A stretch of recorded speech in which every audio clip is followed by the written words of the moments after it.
네, 전영신의 아침저널 2부 시작하겠습니다. 윤석열 대통령 내외가 5박 7일간의 순방에 나서고 있는데요. 이런저런 얘기들이 나옵니다. 국민의힘은 주호영 의원을 신임 원내대표로 선출했는데요. 결과는 예견된 바대로 진행이 됐습니다만 그러나 표심이 또 심상치가 않게 읽혀지고 있죠. 자, 여야 정치판을 분석해보는 시간이죠. 2판 4판. 먼저 국민의힘 상근 부대변인 지내셨고요. 지금은 국민의힘 바로 세우기 국바세 대표 맡고 계시는 신인규 변호사 나오셨습니다. 어서 오십시오. 네, 안녕하세요. 국바세 신인규입니다. 네, 그리고 임세은 전 청와대 부대변인이자 전 민주당 선대위 대변인 나오셨습니다. 어서 오십시오. 네, 안녕하세요. 성불하십시오. 예. 자, 2판 4판 첫째 판 시작하겠습니다. 첫째 판의 주제는 윤 대통령 내외 해외 순방의 의미로 정해봤습니다. 이제 윤석열 대통령 내외가 5박 7일간의 해외 순방에 나서고 있는데 영국에서 이제 엘리자베스 여왕 장례식에 참석을 하고 이어서 이제 유엔 총회 참석을 위해서 미국으로 가죠. 그리고 이제 캐나다 거쳐서 귀국을 하는 이런 일정인데 이번 순방에 거는 기대와 우려가 교차하는 것 같아요. 예, 신인기 변호사님 어떻게 보세요?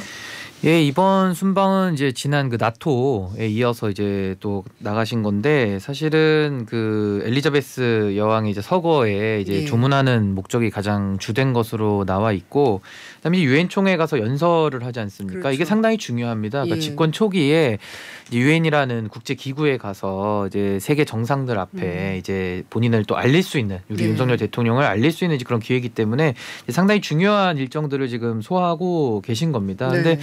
참 안타깝게도 좀 이제 국내의 정치 상황이 지금 사실 썩 좋지가 않고 지금 또 외교에만 딱 집중할 수 있게 이게 돼야 되는데 그 부분이 좀 안타까운 면이 있고 지금 뭐 여러 가지 있다가 또 문제 제기를 하시겠습니다만은 좀 아무래도 그 조문 과정에 있어서 네. 여러 가지 좀 의전이나 이런 격식 형식 같은 게 좀 지켜지지 않은 거 아니냐. 예, 예. 좀 이런 문제 제기는 지금 나오는 거는 같아요. 근데 글쎄요. 근데 이게 참 너무 급박스럽게 좀 이루어진 부분도 분명히 좀 있는 것 같아서 조금 그 부분은 너무 이제 막 공격만 하기보다는 조금 이제 문제가 그러면 뭔지 좀 이런 것들에 대해서 조금 더 심도 있게 얘기를 했으면 좋겠습니다. 예.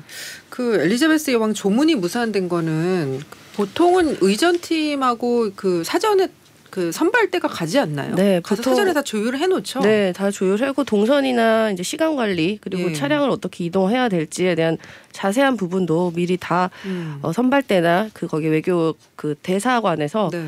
미리 준비를 하고 이제 현지에서 그러니까 국내에서 이제 출발하고 도착을 하면 그 절차대로 진행이 됩니다. 그래서 저는 뭐 예를 들어서 다른 일정에 약간 좀 딜레이라던가 네. 이런 실수는 이런 부분은 뭐 갑작스럽게 일어날 수는 있는 부분이 있어요. 이제 순방을 하다 보면은 시간이 좀 뭐 10시에 할 거를 10시 반에 하게 되는 경우도 있고 뭐 이런 거는 좀 되게 사소한 경우인데 이 조문이 취소됐다, 무산됐다라는 거는 저는 사실 제 귀를 의심을 했었습니다. 사실 이번에 여러 가지 국내 산적한 현황에도 불구하고 그래도 어쨌든 그 애도한다는 그러한 그런 마음을 저희가 우리나라 국내에 대한민국을 대표해서 이제 두 분이 가신 거기 때문에 저희가 그런 부분에 대해서는 잘 하고 오셨으면 하는 바람이 당연히 있었고요. 그런데 이 조문을 아예 하지 못했다라는 거는 이 조문을 그럼 과연 왜 갔느냐에 대한 의구심이 있을 수밖에 없습니다. 물론 이 조문이 3단계가 있어요. 그 리셉션이 있고 앞단에 찰스 그 이젠 왕인가요? 예. 예. 그분 만나는 거. 그다음에 두 번째가 이른바 지금 이 조문인데 그리고 세 번째가 이제 장례식장. 그건 공식 행사죠. 이 세 가지의 이제 이 세트라고 보면 볼 수 있는데 이 세 개를 모두를 다 해야 이제 조문의 완성이 되는 거고 그 대부분의 정상들 아마도 그냥 다 오신 정상은 다 했습니다. 근데 이제 이 사실 그 중에서 제일 중요한 이 영국에서 입장에서는 이 분이 제일 중요하거든요. 이제 여왕이 그 웨스터민스터 홀에 딱 관이 계시면 거기서 이제 1대1 사실상 1대1처럼 이렇게 인사하고 이제 나중에 다른 곳에 방명록 쓰는 건데 이 부분에서 저는 이게 뭐 교통 문제로 늦었다는 이 해명이 사실 더 말이 안 된다고 생각해요. 왜냐하면 교통 문제는 이미 이게 시간이 정해져 있는 부분이고 조문이 몇 시까지 할 것이라 정해져 있었고 그리고 우리 대통령이 그냥 일반 항공기 타고 가는 게 아니라 공군 1호기를 타고 가기 때문에 이게 영국이랑 시간 조정은 충분히 할 수 있습니다. 좀 더 빨리 출발을 했었을 수도 있는 거죠. 예, 빨리 출발할 수도 있는 거고 한두 시간 빨리 출발할 수도 있는 거고 만약에 현지 사정에서 뭐가 좀 딜레이가 되는 부분이 있으면 이거는 당연히 이른바 컨텐저시 플랜이라고 해서 여러 가지 다른 경로로 갈 수 있는 방법을 마련할 수도 있고 그렇게 꼭 해야만 하는 겁니다. 근데 그래 꼭 해야만 하는 것을 하지 않았다. 근데 그게 단순히 교통 문제다. 이거를 어떻게 저희가 납득을 하고 이해를 할 수가 있겠습니까? 가셔서 어쨌든 조문을 잘 하고 오시는 것도 우리나라의 어떻게 보면 대표로 가신 분들이시니 국격을 높일 수 있는 하나의 방법도 될 수 있고 또 뭐 국내에서 그 전에 얘기한 것처럼 거기서 외교 무대가 펼쳐질 거다는 이야기가 있었는데 그런 부분을 기대했는데 사실 이 조문이 무산되고 취소되면서 약간 좀 우스꽝스러워져 버렸어요. 그래서 저는 이 문제가 이제는 이번 순방 다녀오면 어디서부터 이런 문제가 시작됐고 이런 결정을 누가 해서 이런 결정이 났는지에 대해서 철저하게 명명백백하게 밝혀야 될 것 같습니다. 예. 예, 뭐 저도 지금 뭐 말씀 이렇게 잘 들었는데 뭐 동의하는 부분이 많이 있어요. 그러니까 결국 이런 외교라는 것이 사실 내용도 중요하지만 외교는 의전이나 형식이 상당히 중요합니다. 네. 이것은 국격과 관련된 거고 국가의 위상과도 관련된 거고 이 개인 자격에서 간 것이 아니기 때문에 국가를 대표해서 간 거거든요.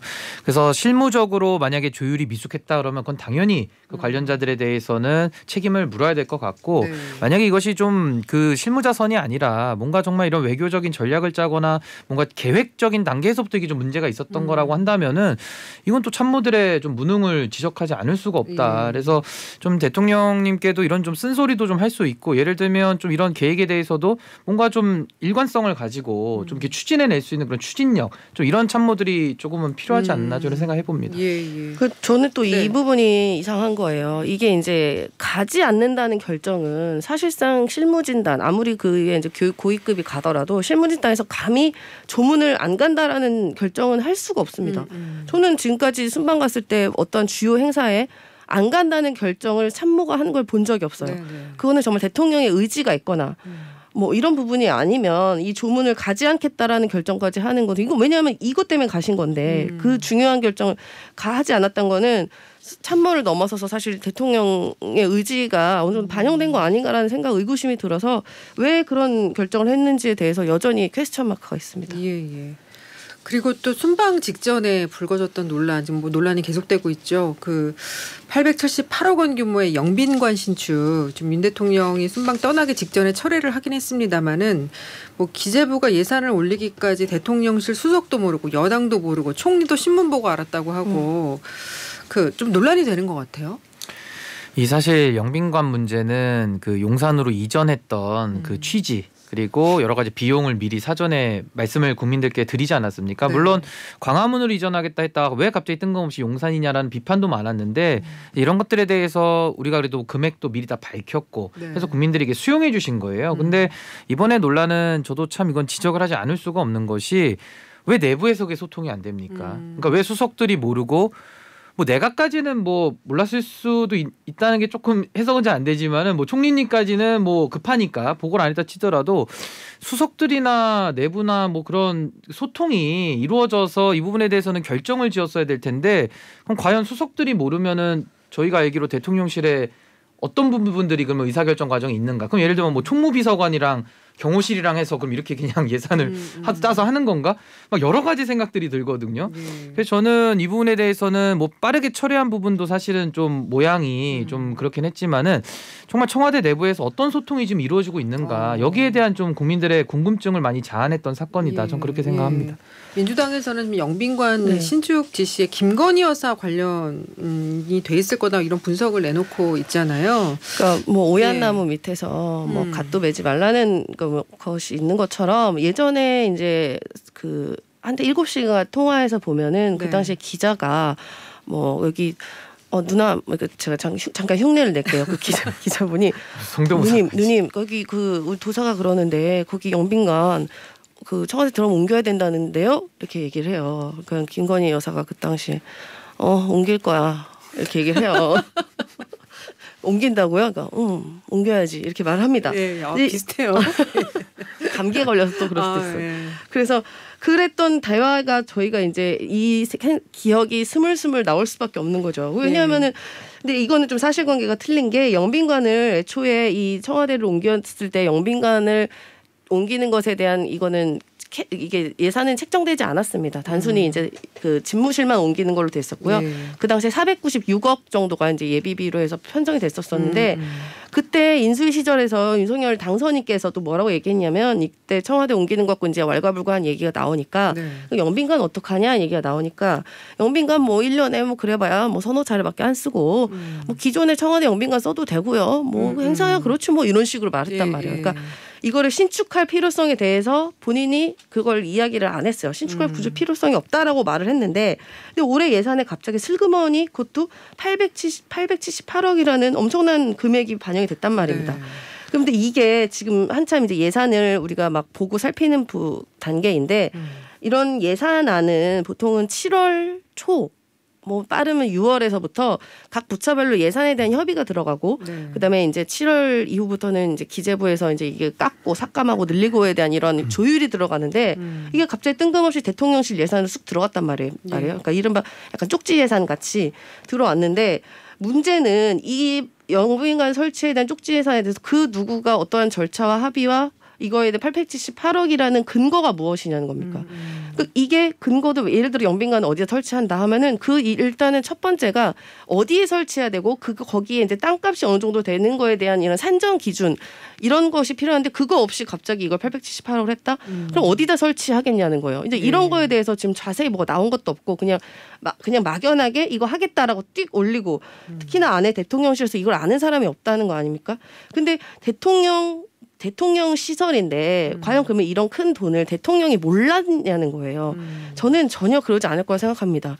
뭐 지금 어제 뭐 총리 말로는 뭐 이게 대통령도 몰랐을 거라는 식으로 말하는데 그럼 저는 이거예요. 지금 총리가 거짓말하거나 만약에 대통령이 몰랐다 하면 그 대통령이 무능한 겁니다. 본인이 영빈관 설치하겠다는 계획도 없었는데 이게 뜬금없이 올라오면 이런 거에 대해서 확인을 안 한다는 게 좀 이해가 할 수 없습니다. 예. 이게 국민 세금이 800억 900억 가까이 들어가는데 지금 이 시기에 특히나 지금 기재부에서 우리 재정을 뭐 쫄다 긴축 재정 하겠다로 그렇게 얘기했는데 갑자기 이 세금은 뭐가 갑자기 튀어나온 건지 그러니까 아마 야당에서도 이번에 뭐 국감이나 이런 데서 철저하게 검증을 할 것이라고 저는 예상하고 있습니다. 알겠습니다. 자, 2판 4판 둘째 판으로 넘어가죠. 61대 42로 정해봤습니다. 국민의힘이 어제 원내대표 선출했는데 이제 5선의 주호영 의원이 당선이 됐어요. 근데 참 표심이 심상치가 않은 것 같아요. 주호영 의원이 61표, 이용호 의원이 42표. 이 의원들의 표심 어떻게 볼 수 있을까요? 어제 그 원내대표 결과는 그 주호영 원내대표의 신승으로 끝났는데요. 네. 저는 이거 한마디로 정리하면은 윤핵관의 붕괴다. 저는 이렇게 평가를 하고 싶습니다. 예. 과거에도 뭐 수많은 의총들을 하면서 지금 국민의힘 내홍을 정리하려고 의원총회에서 많은 논의들을 했었는데 내놓은 대안이 좀 시원치 않아서 문제였던 것이지 그 안에서도 또 갑론을박이 늘 있었어요. 뭐 일부에서는 뭐 만장일치다 계속 우기는 쪽도 있었고 또 소수파들은 나와가지고 이거 진짜 익명으로 투표했으면 어떻게 됐을지 모른다 이러면서 정말 표심이 궁금했거든요. 근데 이 원내대표 선거를 딱 치르고 나니까 이제 주호영 원내대표와 이제 이용호 의원이 이제 재선에서 이제 호남 출신이 나왔는데 네. 주호영 원내대표가 거의 뭐 만장일치 추대 분위기처럼 이렇게 얘기를 했고 또 권성동 원내대표는 뭐 들리는 얘기에 의하면은 뭐 주호영 원내대표를 많이 좀 밀었다 좀 이런 얘기는 합니다. 예, 보도에 따르면은 그럼에도 불구하고 6대 4가 나왔다라는 것은 이제 윤핵관이라는 그 분화를 넘어서 이제는 거의 그 집단적 윤핵관이 거의 붕괴 수준에서 이제 각자 도생의 길을 좀 가는 거 아니냐. 네네. 좀 어제 표심은 저는 그렇게 읽었습니다. 그 박수와 투표의 양상은 달랐다. 뭐 이렇게 봐야 되겠죠. 어떻게 보셨어요, 임세훈? 네, 근데 그동안 이제 이른바 윤석열 대통령이 뭔가를 그랩이라고 하면 되나요? 그러니까 좀 약간 국민의힘에선가 뭔가 그랩을 딱 잡고 최초에 이제 말을 안 듣는 사람을 약간 제거하는 일들을 쭉쭉쭉 했었는데 그런 일들이 돌고 돌아 결국은 뭐 국정의 난맥을 만들고 또 당도 이렇게 자정지전에 빠지고 그리고 그런 결과가 결국 윤석열 정부에 대한 그 지지율로 보여주지 않았습니까? 그러니까 이제 이런 부분이 이제 국민적인 공감대가 전혀 같이 함께하고 있지 않다라는 그런 불안감이 있는 거고 그런 게 지지율로 보여지다 보니까 이거에 대해서 약간 갸우뚱했던 사람들이 그동안은 무서워서 예를 들면 좀 이렇게 말씀드리고 그러지만 괜히 찍힐까봐 말을 못하고 있었다가 이제는 조금 자신감이 생겨서 의견을 보여주고 있는 것 같아요. 예. 저는 이거는 국민의힘의 입장에서는 굉장히 바람직한 일이라고 생각합니다. 굉장히 뭐 일사불란하게 윤핵관, 뭐 예를 들어 윤 대통령의 이런 마음이 모든 사람 그러니까 마음대로 되는 것이 아니라 여기도 이제 민주공당이다 보니 뭐 이런 부분에 대해서 불만의 생각도 있을 것이고 걱정하는 부분도 있을 것이고 이런 거를 이용호 의원의 표로서 좀 보여준 것은 아닌가. 그러니까 좀 자중해라 너희들도 약간 네네. 이런 메시지를 읽혔습니다. 예. 이준석 전 대표에 대해서는 윤리위가 28일에 징계 결과를 내놓을까요? 어떻게 보세요?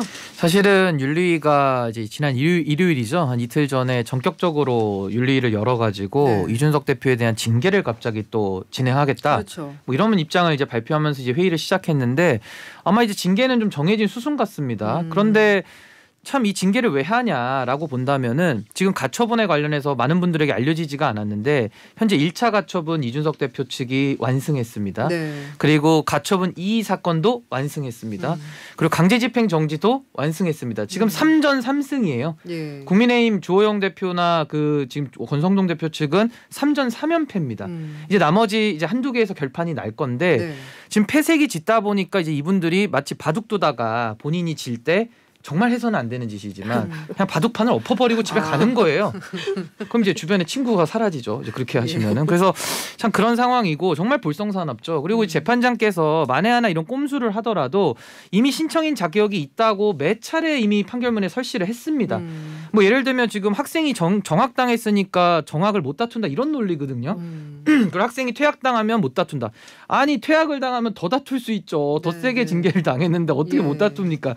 그래서 이거는 재판장님께서 정말 배꼽을 잡고 웃으실 만한 주장이고 그래서 이제 마지막 수단으로 신청인 적격을 이제 조각시키려고 이 행위를 한 것인데 네. 저는 문제 삼고 싶은 것이 윤리위에서 제명은 아니지만 징계하라고 하명 내렸습니다. 의원총회에서 그거 윤리위가 보도자료로 받았어요. 뭐 발언 조심하라면서 당시에 보도자료를 냈었거든요. 한 달 전에.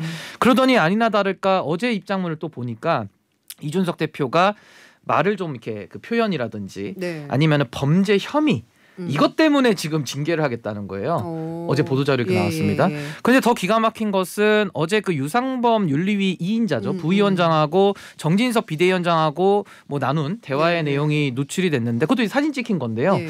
거기 보니까 참 재밌는 게 정진석 그 부의장은 경고해야죠. 뭐 이렇게 했어요. 근데 우리 윤리위 2인자께서는 예. 아니요. 기소만 되면 그냥 제명할 겁니다. 이렇게 나와 있어요.